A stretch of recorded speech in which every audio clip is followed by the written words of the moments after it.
Como vocês sabem, sempre peço para que se inscrevam no chat para eu dar presença depois. Eu prefiro fazendo que ficar chamando um por um, que leva tempo, né? Vou fazer uma pergunta para vocês. Se eu tiro a minha câmera assim, o som fica melhor ou não altera em nada? Para mim fica igual, é que dos dois sentidos é tranquilo de ouvir. Aham, tá. Porque se o som estiver ruim, vocês me dão um toque, tá?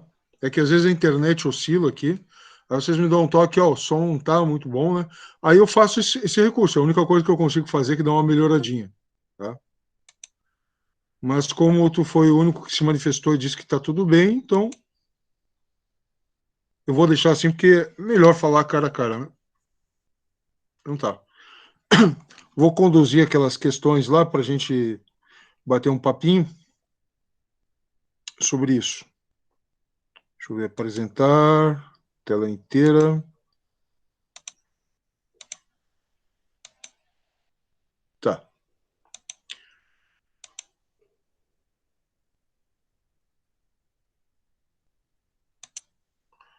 Ó, eu apresentei 3 questões para vocês darem uma olhada antes da aula, né?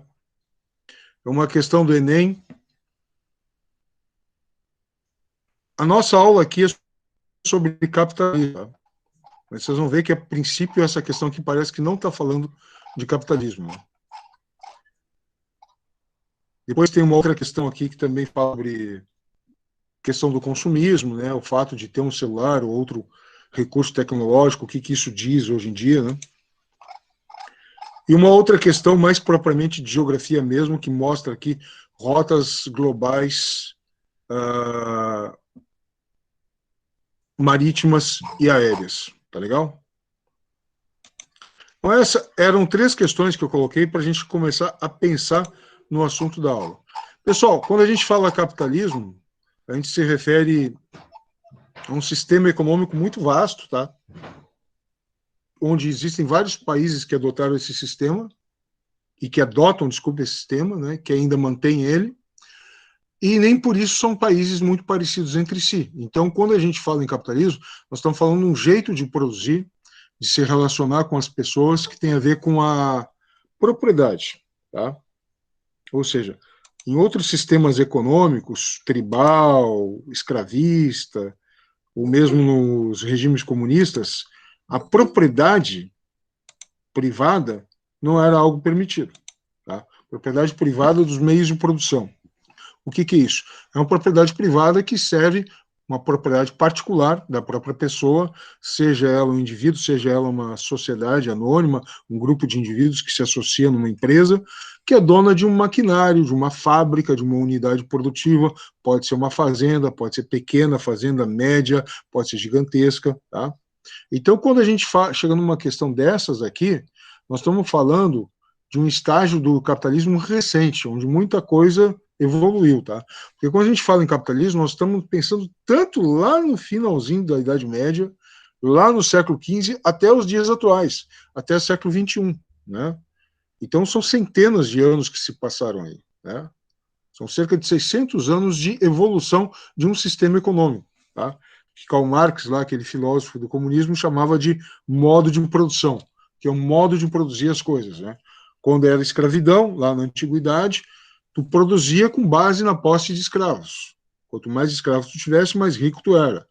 No feudalismo, que era aquele sistema que predominou durante a Idade Média, tu era mais rico, mais poderoso, se tu tinha mais terras. E daí tu arrendava essas terras, né? As pessoas que produziam nela te pagavam com a parte da produção, geralmente a maior parte, né? E no capitalismo detém o poder quem tem o capital. Mas o capital não é só dinheiro físico, papel, moeda, né? Ele pode ser, por exemplo, posses de propriedades. Ele pode ser, por exemplo, investimento em bolsa de valores. Existem várias formas das quais o capital ele se modifica, ele se adapta, tá? Então vamos dar uma lida nessa questão aqui para ver o que ela está pedindo. e ver mais ou menos como é uma questão que fala sobre capitalismo no vestibular. Né? Então, vou começar a ler. Populações inteiras nas cidades, na zona rural, quer dizer, no campo, dispõem da parafernália. O que quer dizer isso? Equipamentos eletrônicos, bugigangas, roupas, brinquedos, tudo que vocês podem imaginar. Parafernália digital global. Aí ele está se referindo o quê? A computadores celulares, digital, como fonte de educação e formação cultural. O que ele está dizendo aqui? Que hoje em dia a gente se educa e absorve cultura através desses dispositivos eletrônicos, como, por exemplo, computador, como, por exemplo, celular. Essa simultaneidade de cultura, o que ele está dizendo com isso? É uma cultura que acontece ao mesmo tempo no mundo inteiro. É simultâneo. Tu pode estar assistindo um vídeo aqui, um sujeito lá na Índia está assistindo junto contigo. E informação eletrônica com as formas tradicionais e orais. Tradicional é o quê? É o que nós estamos fazendo em sala de aula, quer dizer, não agora, né? Mas é o que a gente faz em sala de aula. E oral? Oral é aquilo que passa para filho, de tio para sobrinho, de avô para neto, tá? As histórias que são contadas. É um desafio que necessita de ser discutido. O que ele disse nessa primeira frase que parece complicada? Que a simultaneidade dessas formas eletrônicas modernas com aquilo que é tradicional e antigo precisa ser discutido. Por que precisa ser discutido? Ele vai explicar agora. A exposição via mídia eletrônica com estilos e valores culturais de outras sociedades pode inspirar apreço. O que quer dizer isso? Pode gostar. Aí tu vê, por exemplo, não me refiro a você, aluno que está aí me ouvindo, mas vamos supor, pega um indivíduo que mora na periferia, num bairro pobre de uma cidade, de uma grande cidade brasileira, Rio de Janeiro, ou São Paulo, ou Belo Horizonte, ou Porto Alegre, ou Curitiba, etc. e tal, né? Então ele está vendo um rapper, né, um músico de rap, aquele tipo de música, written and poetry, né, que o cara mais fala do que tem necessariamente instrumentos e melodia. Ele está cantando e ele está usando roupas que o garoto que está lá na periferia de uma cidade, periferia pobre de uma cidade, grande cidade brasileira, ou aqui, ou na Nigéria, ou no Paquistão, ele acha aquilo legal, e ele quer ter aquilo, entendeu? Ele tem apreço, ele gostaria de estar vestido daquele jeito, né? Mas também distorções e ressentimentos. Distorções, o que quer dizer isso? Quer dizer, ele quer algo que não condiz com a realidade dele, porque ele não tem como adquirir aquilo, né? E ressentimento, por quê? Porque ele se ressente de não ter aquilo. Ele se sente excluído daquele mercado, né? Ele gostaria de estar consumindo aquilo, tendo acesso àqueles bens. Tanto quanto há necessidade de uma cultura tradicional de posse da educação letrada, ou seja, alfabetização normal, né? É necessário ter essa cultura tradicional que a gente tem nas escolas, também é necessário criar estratégias de alfabetização eletrônica, ou seja, para os alunos se alfabetizarem, usarem também os meios eletrônicos, sejam celulares, computadores, etc., que passam a ser o grande canal de informação das culturas segmentadas. O que quer dizer isso? Culturas divididas no interior dos grandes centros urbanos das zonas rurais. Um novo modelo de educação. O que esse sujeito está falando basicamente aí, né? Esse tal de Brigadão e o Rodrigues, são dois autores, né? Eles estão falando que, ao mesmo tempo que tu ensina valores tradicionais numa escola, os alunos, principalmente de sociedade, de comunidades mais pobres, eles têm acesso a uma informação e uma cultura que naquele momento da vida deles, ou a maioria deles, não vai conseguir ter acesso. Isso gera uma distorção, um ressentimento. Ele pensa, pô, eu estou estudando aqui, mas eu gostaria de ter aquilo lá. Então, tu imagina o sujeito que tem uma educação formal, aí ele batalha, e aí ele não consegue o emprego desejado ou a renda que ele imaginaria que conseguiria, né? E ele se ressente disso, ele fica chateado, né? Claro que não é isso necessariamente que vai te levar para o mundo do crime perigoso, nem nada, né? Mas isso gera uma tensão, né? Que principalmente em comunidades pobres leva a um caminho, entre aspas, mais fácil para conseguir as coisas, né? O que o autor está dizendo aqui é que isso precisa, tem que ter estratégias na educação para evitar esse tipo de choque cultural, né? Daí a pergunta é, Com base no texto e considerando os impactos culturais da difusão das tecnologias de informação no marco da globalização, o que é isso aqui? Isso aqui é a fase do capitalismo atual, onde tu se conecta muito facilmente a diferentes regiões do globo. E tu tem acesso, claro, se tiver recursos, mas às vezes pode ser um item mais barato, de menor preço, a produtos vindos de outro lugar do mundo, bem distantes, né? Marco quer dizer período, no momento atual, né? Depreende-se, o que quer dizer isso? Se conclui. Nós podemos dizer que, quer dizer, com base nisso que está escrito aqui em cima, a gente pode deduzir que, daí vem as alternativas, né? A letra A ampla difusão das tecnologias de informação nos centros urbanos e no meio rural suscita, o que quer dizer isso, né? Faz surgir o contato entre diferentes culturas e, ao mesmo tempo, traz a necessidade de reformular as concepções, o que quer dizer isso? A visão tradicional da educação. Ele está dizendo que esse choque cultural leva à necessidade de criar uma nova maneira de ensinar, que seja, inclusive, através dos meios eletrônicos, como a gente está fazendo. Mas não só isso. Para as comunidades carentes, tu tem que desenvolver estratégias para filtrar aquilo que elas estão vendo. Senão elas vão se sentir eternamente ressentidas, né? A gente estava falando na aula passada sobre Guerra Fria, né? Em determinado momento eu falei sobre o fundamentalismo islâmico, né? Os movimentos políticos que tentam fazer com que certas sociedades, principalmente nos países islâmicos, se fundamentem na religião. Eu fiquei surpreso de saber, algum tempo atrás, já faz alguns anos, quando eu estava lendo sobre os distúrbios que estavam ocorrendo na França, queima de carros, a manifestações violentas na rua, e muitos desses manifestantes tinham a ver com as populações das periferias. E eu não sei se vocês sabem, na Europa e na França em particular, tem muitos imigrantes, e boa parte desses imigrantes vem de países pobres muçulmanos, né, de religião islâmica, que acreditam em Allah, etc. Só que estava vendo, ao mesmo tempo que tem aqueles mais velhos que se informam e se educam nas suas igrejas, que são chamadas de mesquitas, né, muitos dos jovens eles ouvem um determinado tipo de música, que é o rap, mas com letras religiosas. Eu fiquei bem besta de ler isso. Nossa, não imaginava uma coisa dessa.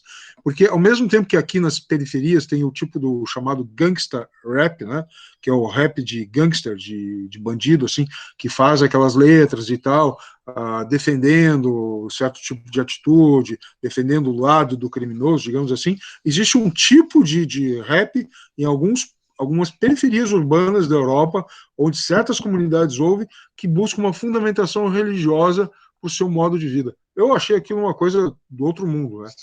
Isso mostra como, por exemplo, dentro do sistema capitalista, existem várias formas culturais que toda hora são geradas. Basta que elas tenham uma coisa em comum, que elas vendam. Vendeu, tá bom. E nesse vendeu, tá bom, às vezes se vende coisas que são boas, que são úteis, inegavelmente, mas também vende-se coisas que são bem complicadas, né? Por exemplo, drogas. Por exemplo, prostituição. Né? Então, quer dizer, o que reduz o impacto dessa mudança cultural violenta? A cultura, e a cultura tradicional. Né? A letra B diz assim: a apropriação por parte de um grupo social de valores e de ideias de outras culturas para benefício próprio é fonte de conflitos e ressentimentos. Embora essa alternativa tenha a ver com o que está escrito aqui, tá?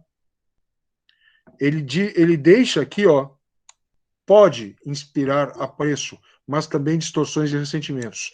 Esse pode aqui, pessoal, esse pode, fundamental.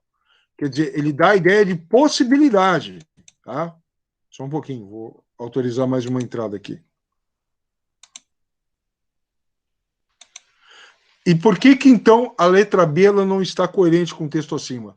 Porque ele diz assim, ó, a apropriação por parte, quer dizer, a posse por parte de um grupo social, um grupo, vamos supor, a periferia lá, urbana, a comunidade mais pobre, de valores e ideias de outras culturas, para benefício próprio, é fonte de conflitos e ressentimentos. Percebeu a diferença? A diferença está aqui, ó. É, ó, é. Aqui ele determina essa apropriação de recursos de uma cultura que tu não tem condições de absorver, de pagar, de consumir, ela vai gerar conflito e ressentimento. Não é bem assim, né? Não é porque de repente eu não tenho, sei lá, um iate, né? Que eu vou necessariamente gerar conflito com quem tem e vou ficar ressentido e magoado o resto da minha vida porque eu não tenho isso. Não, também não é assim, né? O que está dizendo aqui é que isso pode gerar esse tipo de situação de tensão e pode gerar conflitos. E aqui está dizendo que vai, que é uma coisa que vai acontecer. Então a letra B ela não está certa por causa desse verbo aqui, nesse tempo verbal, né? Está dizendo aqui que com certeza vai acontecer. A letra C.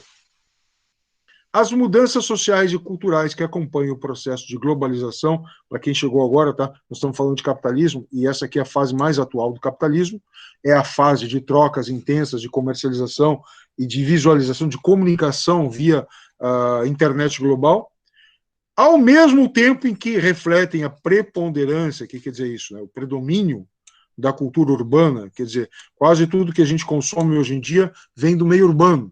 Tanto que a musicalidade, está me referindo ao rap, ao hip hop e outros estilos musicais, eles têm a ver com o meio urbano. Claro que tu vai ter no Brasil, no contexto brasileiro, o predomínio da música sertaneja, né? Ah, mas é uma música rural? Cara, a maior parte dessas duplas sertanejas, elas não são de trabalhadores rurais, não, né? São de músicos urbanos que cantam sobre a música do meio rural. Tá? Então é a cultura gerada no meio urbano, mesmo que ela fale de coisas meio rural. É a mesma coisa que música country lá nos Estados Unidos, né?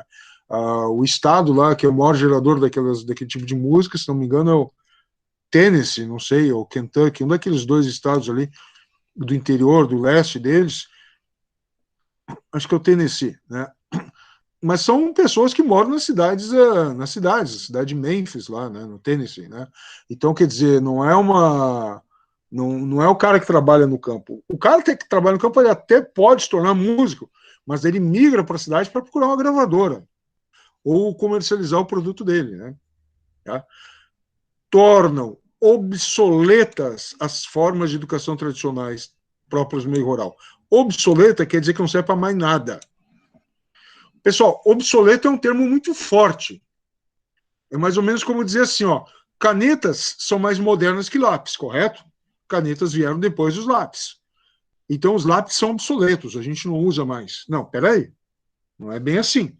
Uma coisa é tecnologicamente superior à outra, mas a outra a gente usa. Não é porque tu escreve mais no teu notebook que tu vai deixar de usar caderno, caneta ao longo da vida, né? Ou que às vezes não quebra um galho para gente, né? Muitas vezes até. Então, o que está dizendo aqui? Né? Que essas formas modernas da cultura urbana, através da globalização, da internet, torna obsoleto a educação tradicional lá na zona rural. Não, não é assim. No Brasil, são muito importantes as escolas rurais. É? Elas que garantem, por exemplo, que aquela população mais empobrecida, de áreas rurais mais com menos acesso à tecnologia, consigam depois fazer um ensino médio numa cidade próxima e ascender socialmente, conseguir um emprego melhor, entendeu? Ou conseguem melhorar a sua produção, etc. E tal, né? As populações nos grandes centros urbanos e no meio rural recorrem aos instrumentos e tecnologias de informação basicamente. É sempre bom grifar quando está lendo e tem uma palavra que muda tudo. Grifa ela, pá, sublinha, né? Para ver se aquilo ali faz sentido. Basicamente como meio de comunicação mútua. E não os veem como fonte de educação e cultura. Não, claro que está errado. Olha a quantidade de canal de YouTube que tem. Claro que tem a maioria que rola no YouTube, que tem mais acesso, que tem mais seguidores, a maioria é fofoca, é besteira, são celebridades, etc e tal. Mas, pô, tem muito canal de educação. E não são canais ruins, não. Tem gente que sabe contar uma história, explicar um assunto de forma extremamente prazerosa, né? Depois, até em outro momento, eu vou indicar uns canais de YouTube que vale a pena, que complementam a nossa aula, né? E não só geografia, de várias matérias, né? Então, imagina, claro que serve como... E cultura não é só o que é bom. Cultura também é o que faz parte de aspectos negativos, também faz parte de uma cultura, né? Eu estava me referindo aqui, por exemplo, a certos aspectos de violência, consumo de drogas. Então, muito dessa cultura passa através desses meios para a população de centros urbanos e até em menor grau, mas também existe no meio rural. Tá? Então, ó, o que é que está fazendo essas alternativas serem erradas? Essa coisa taxativa é ou não é? Obsoleta, não serve para mais nada. Basicamente, eles não veem. Imagina, não é assim na realidade. Né? Tem pessoas que aproveitam a internet como fonte de educação, tem pessoas que não aproveitam, mas não é assim. Ninguém vê nada de bom nisso, né? Então, essa forma taxativa de falar, quando vem ela numa alternativa, pode ficar com os dois pés atrás, provavelmente está errada, mas aí tu vai ler todas as outras e, por exclusão, achar a correta. A intensificação do fluxo de comunicação por meios eletrônicos, internet, etc., característica do processo de globalização. Por que nós estamos falando disso? Porque é a fase atual do capitalismo. Está dissociada. O que quer dizer isso? Está separada do desenvolvimento social e cultural que ocorre no meio rural. Não, claro que não. Inclusive, isso influencia muitos habitantes do meio rural, principalmente os mais jovens, a migrarem para o meio urbano. Atualmente, tu tem na zona rural brasileira, em determinadas regiões, um despovoamento, onde a população está envelhecendo, porque a maioria dos jovens sai e vai para o meio urbano. Vocês acham que eles vão simplesmente porque sonharam e acharam, lá deve ser melhor, eu vou? Não, é porque eles foram influenciados. Influenciados como? Através do fluxo de comunicação que se dá por esses meios eletrônicos, em grande parte. Hoje em dia é basicamente internet, mas tempos atrás, aí, na minha geração, era muito a televisão. Então, essa está errada, essa sim também está errada, todos errados. Sobrou a letra A, que corresponde ao texto que a gente tinha lido ali. Tá? A ampla difusão da tecnologia de informação nos centros urbanos, meio rural, suscita, ele fornece o contato entre diferentes culturas, rural, urbana, brasileira com norte-americana, com europeia, africana com europeia, islâmica com cristã e vice-versa, oriental com ocidental, e traz a necessidade de reformular as concepções tradicionais de educação. Por que é necessário reformular? Porque tem que se modernizar. Se tu não se modernizar, tu vai ficar para trás. Claro que a pandemia foi ruim para todo mundo, a gente não ignora esse fato, tá? Mas teve uma coisa positiva que dá para falar disso tudo. A gente foi obrigado a melhorar as nossas concepções de educação e se modernizar. Né? Claro que a gente não vai ficar só no ensino remoto, o ensino presencial é ótimo, né? Mas é bom que haja esse complemento aqui. Passei em texto para vocês lá, tem um vídeo que eu botei lá na plataforma, assistam lá, peguem aquelas questões, aí na próxima aula presencial a gente discute. Então, eu acho que o ensino, essa reformulação do ensino, e não só isso que a gente faz aqui, vários outros meios de se aprender, eles vieram para ajudar, né? Claro que tem que saber usar, e não usar só isso, né? Eu acho que o segredo da vida, agora eu vou filosofar um pouquinho, é nunca adotar um sistema rígido para tudo. Às vezes a gente tem que ser flexível, beleza? Depois tem mais duas questões, mas eu vou mudar um pouquinho o foco da aula, senão eu vou conseguir. Depois essas questões não vão ficar para trás. Em outro momento eu vou acessá-las e discutir com vocês, tá? Queria falar para vocês aqui uma coisa, a característica da fase atual do capitalismo, não só atual, mas desde que o capitalismo existe, é a tal da desigualdade social, né? Que se a gente for para um sistema tribal, tem menos. Se a gente for para tem menos porque existe o cacique, existe aqueles que são subordinados. Se a gente for para um sistema comunista, um regime comunista, dos poucos que existiram, existe lá os mandatários do partido e aqueles que se submetem. Então, igualdade absoluta não existe, mas a gente sabe que no capitalismo essa desigualdade ela é muito maior, né? Então, só vamos começar uma pequena trilha de slides aqui, tá? Deixa eu ampliar isso aqui para ficar mais legal, né? Que é desigualdade social versus pobreza. Por que eu coloquei esse título? Tá? Depois eu vou disponibilizar, que isso eu fiz em outro momento da minha atividade profissional, hoje eu vou disponibilizar isso lá na plataforma para vocês. Que desigualdade social é a diferença entre ricos, pobres e classe média. tá? E a pobreza é uma situação de insustentabilidade social onde os indivíduos não conseguem se manter saudáveis, sãos e com capacidade produtiva.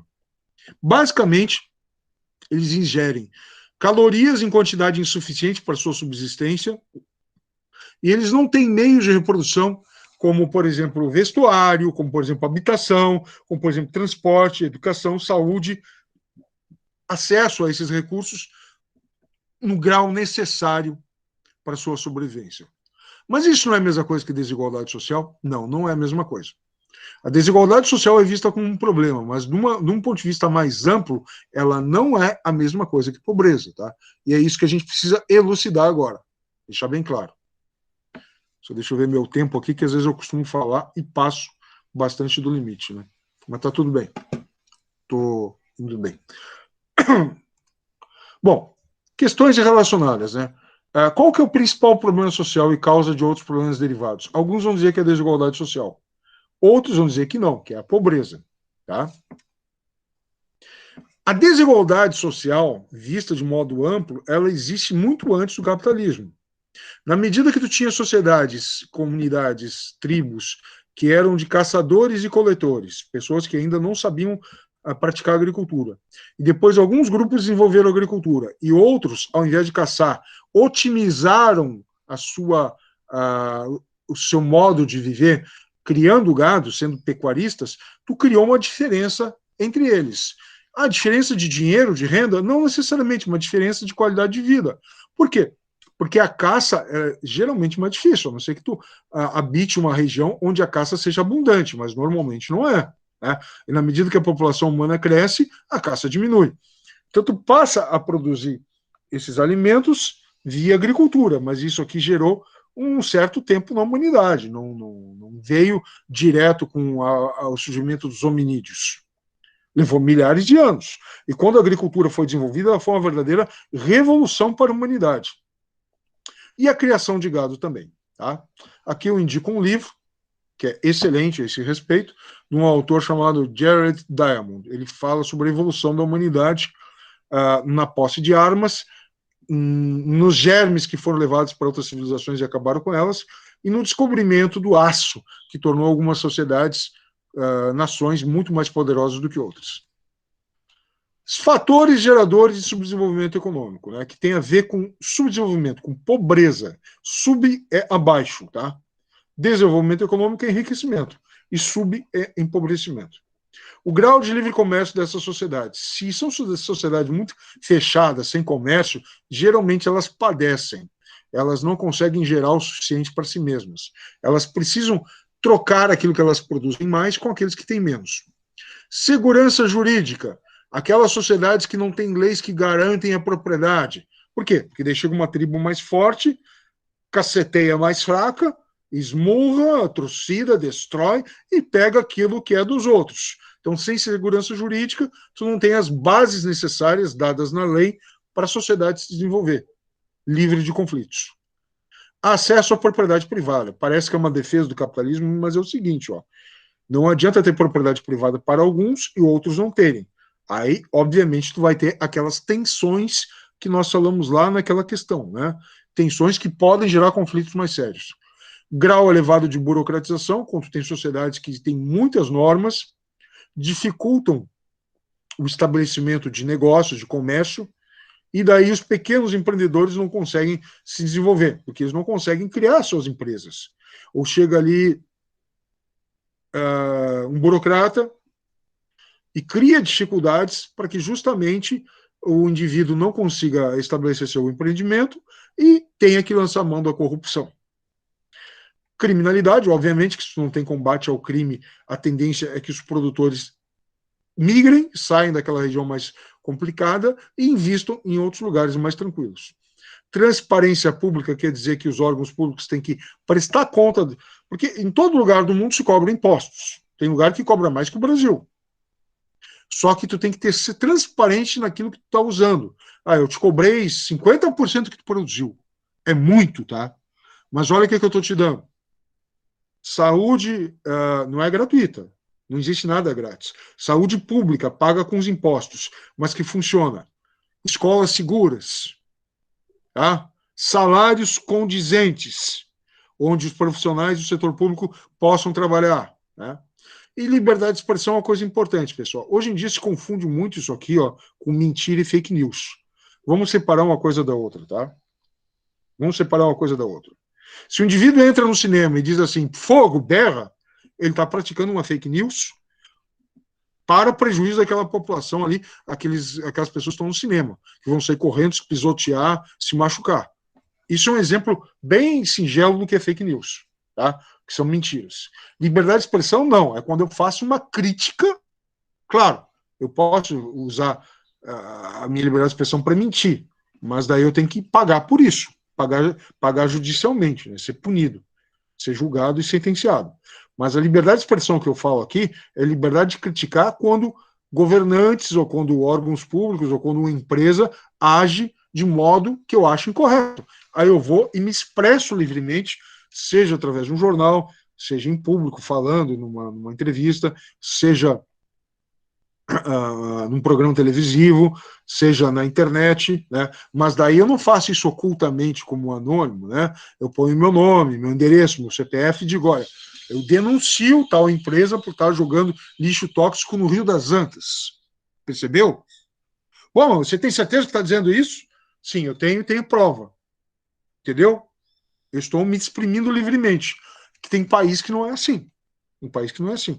E principalmente se está num regime ditatorial, dificilmente tu vai conseguir manter isso. Então a liberdade de expressão é uma condição necessária para o desenvolvimento econômico, porque ela permite a correção de erros, o que está funcionando errado. Não só por parte de empresas, mas por parte de governo também, né? Muito por causa do governo também. Bom, aqui nós temos dois gráficos que mostram uma parte da evolução do mundo, né? Vejam aqui está meio apagado ali, mas é 1900, ou seja, último ano do século XIX. Então, basicamente, século XX até o início do século XXI, o grau de analfabetismo no mundo, ou seja, pessoas que não sabiam ler e escrever, caiu de 80% para cerca de 15%. Provavelmente, se essa queda continuou ocorrendo, hoje em dia é menos de 15%. Claro que a gente sabe que tem muita gente que sabe ler e escrever um nome e mal uma frase. Isso é chamado analfabetismo funcional, tá? Eu sei que isso existe e que é sério, principalmente em países como o Brasil. O que é o analfabetismo funcional? Por exemplo, eu sei, vamos supor que eu seja um analfabeto funcional. Eu sei escrever meu nome, Anselmo. Pronto. Agora eu vou procurar emprego, daí eu olho o jornal. Precisa-se de manobrista, tal. Procurar, contatar R. Assis Brasil, 543. Aí eu olho aquilo ali e não entendo. Por que eu não entendo? Porque eu não entendo sigla. Eu não sei olhar um mapa, uma planta urbana, eu não sei que R. Assis Brasil se refere, na verdade, é avenida, né, lá em Porto Alegre, AV, eu não sei que se refere à avenida, eu não sei, percebeu? Eu não sei o que é manobrista. Vocês estão achando engraçado, mas não é, pessoal. Tem gente que realmente, por falta de leitura, não entende muitas coisas que estão lidas, mas ela entende o básico. Eu vou na padaria, onde está escrito padaria? P-A-D-A-R-I. Eu sou alfabetizado, mas eu não sou alfabetizado funcionalmente para o meu dia a dia. Tá? Mas, seja o que for, o fato de ter caído o analfabetismo bruto de 80% para 15% já é muita coisa. Agora, a qualidade dessa alfabetização precisa melhorar, evidentemente, porque precisa se ler mais e melhor. Não precisa ler um tratado socioeconômico, mas pelo menos saber ler um artigo simples, uma coisa básica, entendeu? E não se enganem, tá? Tem coisa que eu mesmo leio toda hora e, não entendo essa palavra aqui. Eu vou procurar no dicionário, eu ponho no Google. É normal isso. Só que a gente sabe procurar. Muitas pessoas, elas não são treinadas sequer para procurar. Tá? Uma das maiores dificuldades que eu encontrei na minha vida profissional em escolas públicas, sabe o que era? Eram pessoas que não sabiam usar a agenda. Por que isso é uma coisa tão importante? Para te organizar financeiramente, organizar o teu dia de trabalho, marcar o que tu tem que fazer ali na frente. Porque quando tu não sabe organizar uma agenda, pessoal vai saber fazer as coisas quando tiver um superior hierárquico a ti dizendo o que fazer. Aí tu não consegue subir profissionalmente. Agora, igualdade de gênero. Isso aqui está em espanhol, tá? Gênero no português é com circunflexo, não é com um acento agudo, tá? Então tá aqui igualdade de gênero, tá em espanhol. Então as economias avançadas, ó, anos de educação das mulheres em relação aos homens, 100% é igual à igualdade absoluta. Então, em 1900, início do século XX, primeiro ano do século XX é 1901, tá? 80% das mulheres tinham o mesmo grau de educação dos homens. Isso foi subindo até que, na atualidade, está em 100%. Na Europa Oriental, menos do que 80%, né? Polônia, Tchecoslováquia, aqueles países lá, era cerca de 70%. E hoje em dia, 100%. Melhorou a situação feminina. Latam, Latinoamérica, né? América Latina, nós, 50% só em 1900. E hoje, 100%. Pessoal, uma coisa eu posso dizer categoricamente para vocês. Nos lugares que eu já dei aula, nos últimos anos, de 10 anos para cá, que eu já dou aula há 25 anos, um pouquinho mais até, eu tenho visto mais mulheres nas salas de aula do que homens, né? Isso é uma coisa boa para compensar. Por quê? Porque a exploração do sexo feminino, no sentido de não ter acesso à educação, é uma das principais causas do problema da pobreza mundial. Porque em muitas realidades mundiais, as mulheres arcam com o peso de criar os filhos, algumas vezes sozinhas. Então, se elas não têm acesso à educação, elas acabam tendo piores empregos. Então, é muito importante a igualdade de acesso à educação por parte das mulheres. Pelo menos igualdade, né? Legal? Agora, vejam aqui a realidade da África subsaariana, que é a África ao sul do Saara. Né? Cerca de 5% apenas em 1900 tinham o mesmo grau de educação masculina. E hoje em dia ainda não está perfeito, mas já são 80%. Tá? Agora, o que mais que tem aqui? Oriente Próximo, né? Arábia Saudita, Irã, tá? Cerca de 30%, e agora 90%. Agora, o que é excepcional, observe aí, o que é realmente fantástico, né? Olha aqui, ó. Digamos que uns 18, 17, vamos dizer 15% dos asiáticos, né? China, Japão, Coreia do Sul, Tailândia, Malásia, uns 15% apenas das mulheres com o mesmo grau de educação dos homens, e hoje uns 85%. Ainda não é ideal, mas olha o avanço que eles tiveram. O avanço que eles tiveram é fantástico. É fantástico. Né? E olha aqui, nesse outro aqui, que eu tenho. Tá? Escolaridade do Brasil e novos desenvolvidos, de 1970 a 2010. Em 1970, tá? Então, em média, anos de estudo de qualquer grau por pessoa. Brasil, em 1970, menos de 4 anos de estudo por pessoa. Hoje em dia, 2010, que é o mais recente, 8 anos de estudo, que é mais ou menos o primeiro, o ensino fundamental e médio, né? Se bem que aumentou 1 ano agora, né? Mas aumentou 1 ano também aquele esquema. Eles pegaram o pré lá e transformaram em primeiro, e daí toda a escala desceu, né? Mas ficou a mesma quantidade de tempo. É que o primeiro ano hoje é a segunda série do passado, né? Então eles fizeram um esquema para dizer que aumentaram 1 ano. Mas deixa para lá, vamos fingir que a gente acredita. Né? Mas então, tá, 8 anos de estudo em média no Brasil. Agora comparem aqui com Singapura, que é uma ilha, né? Ah, mas uma ilha é mais fácil. Pessoal, não é esse papo, não. É um país. E assim como é mais fácil para eles porque eles têm mais gente, menos gente, é mais difícil para eles porque eles têm menos dinheiro. Porque eles são só uma cidade, nós somos várias. Então, observe aqui o avanço que eles tiveram. Mais de 10 anos de estudo. Ah, mas é só 2 anos a mais. Mas é 2 anos a mais que fazem uma diferença, né? E são 2 anos a mais puxados. Porque a qualidade de ensino dos asiáticos é difícil, viu?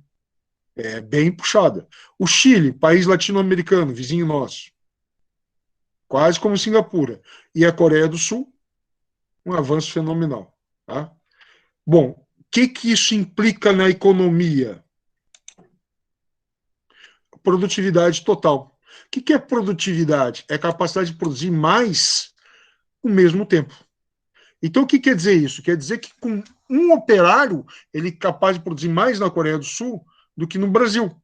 Olha aqui o índice de produtividade na Coreia do Sul, né? Cerca de 195, acima de 100, que seria um índice médio mundial, tá? E no caso do Brasil, chegou a declinar. Por quê? Por causa da decadência da educação aplicada a o que a gente vê aqui, uma correlação, né? Opa, mais para cima aqui. Uma correlação. Menos investimento em educação reflete menor produtividade na economia. Legal? É isso. Não tem mistério. Só que investir hoje em educação não vai dar resultado amanhã. Não vai dar resultado daqui a 4 anos. Não vai dar resultado daqui a 5 anos. Em 10 anos, tu vai ter uma pequena melhora. Vai dar resultado em 25 anos. Por que em 25 anos? Por que é tanto tempo? Porque 25 Professor, anos... Oi. esse modelo de desenvolvimento que tem aplicação nos países subdesenvolvidos é o modelo, eu não me lembro, estruturalista, né? Que tu investe em estrutura de educação para a produção aumentar. Eu já vi o termo chamado estruturalista aplicado a diferentes situações, né? Mas faz sentido o que tu está dizendo. Conjuntura é quando é do momento, tá? Conjuntura, por exemplo, tem muito pobre no Brasil hoje, então tem que fazer uma coisa para ajudar eles imediatamente. Bolsa Família. Só que o Bolsa Família, eu não vou mudar a realidade dessas pessoas a longo prazo. Eu não estou dizendo que não tem que ter Bolsa Família, vamos explicar bem. Eu estou dizendo que tem que ter as duas coisas. Uma coisa é para sanar o problema imediatamente. Outra coisa é para resolver ele a longo prazo. Resolver a longo prazo, por que eu estava falando de 25 anos? Porque é o tempo médio de vida de uma geração. O que é uma geração? É quando nasce uma pessoa e ela passa a se reproduzir. O que quer dizer isso? Ter filhos. Esse tempo médio mundial são 25 anos. Claro que tem país que pode ser 20 anos, tem país que pode ser 30, né? Mas aí é que tu vai sentir a diferença, porque aí tu vai ter cumprido todo o teu período educacional e tu vai ter conseguido ter um emprego. Aí que tu vai finalizar o processo. Entendeu? Bom, pessoal, tem muita coisa para mostrar aqui. Eu quero chegar aqui numa uma coisa aqui interessante, ó. Aqui tu tem os países menos desiguais do mundo e os mais desiguais. Ucrânia é o menos, está entre os menos desiguais. Bom, mas a Ucrânia deve ser um país muito rico, então, muito igualitário. Ucrânia está aqui, ó, um branquinho, perto da Rússia. É o país mais pobre da Europa. Hã? Então, é igualitário e pobre? Pessoal, existe país muito igualitário e pobre, existe país muito igualitário, que nem Norway, que é Noruega, e rico. Existe país muito desigual, como a África do Sul, e país desigual, como a República Centro-Africana. Qual desses dois aqui seria o mais pobre? É o mais desigual? Não necessariamente. Não necessariamente. Porque o mais desigual também pode gerar mais emprego. Lembra que desigualdade é diferença entre ricos e pobres. Não significa necessariamente pobreza. Claro que tem países muito desiguais que são muito pobres e tem países muito igualitários, como a Ucrânia, que é todo mundo muito igual na pobreza.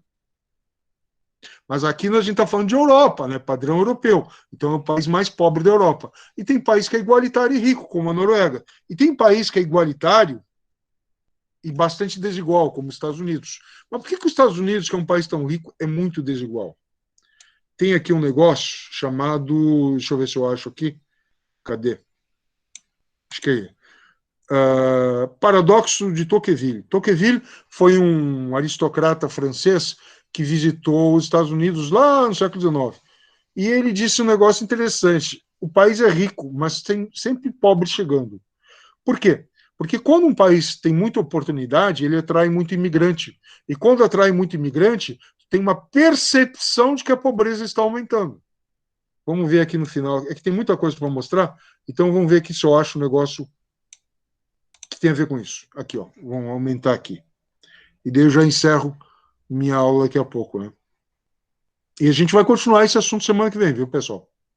que a gente tem 3 aulas para capitalismo. Ó, observa aqui, ó. No período de 2018, né? 2018, tá? 2010, desculpa, de 2000 a 2010, é que isso aqui é um documento de 2018, mas no período de 2000 a 2010, tu teve 1.100.000 pessoas migrando para a América do Norte, basicamente Estados Unidos. Então, obviamente, de onde que vinham eles? Da América Latina, da África e da Ásia. Eles chegavam aqui com um padrão de vida muito inferior aos habitantes locais. Então, a pobreza está aumentando. Sim, está aumentando por causa da migração. Mas, para ser justo nessa análise, você tem que ver como é que vão ficar esses imigrantes daqui a 5 anos. Se eles melhorarem de vida, significa que o sistema ali, o capitalismo lá nos Estados Unidos, tem alta mobilidade. Mobilidade quer dizer, o cara sente profissionalmente. Ah, mas então ele vai ficar rico como os que já estão lá? Não necessariamente. Ele pode melhorar de vida em relação ao país de origem dele. Mas ele ainda é pobre em relação aos que estão lá. Entendeu? Aqui, ó, Europa, 800.000 pessoas entraram no continente nesse período aqui, ó. Quase 1 milhão de pessoas. Oceania, basicamente Austrália, 200.000 só, que é uma cidade média no Brasil. Quanto que a América Latina perdeu? 400.000 pessoas. A África, 700.000, quase, sei lá, mais um pouquinho dá 1 milhão. E a Ásia perdeu 1.100.000 pessoas. Só que ao mesmo tempo que perde, ganha com o nascimento, né? E menos mortes, porque aqui tu tem altas taxas de natalidade. Por que a população mais pobre tem uma natalidade mais elevada? Isso é a chave para entender uma desigualdade demográfica no mundo. Por que será?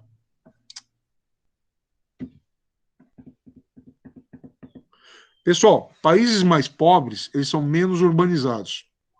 Quando é menos urbanizado, tu tem menos acesso à educação e menos empregos.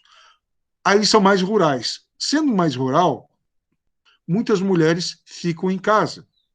E daí elas não têm acesso a técnicas contraceptivas, de planejamento familiar, e acabam tendo mais filhos do que a média. É isso que acontece. Claro que nós temos muitos países pobres, bem urbanizados, mas daí tu continua com a desigualdade no acesso à educação. E essa desigualdade no acesso à educação é acesso à leitura. Sem leitura formal, aí tu acaba não usando os medicamentos e os contraceptivos para planejar o número de filhos que tu quer.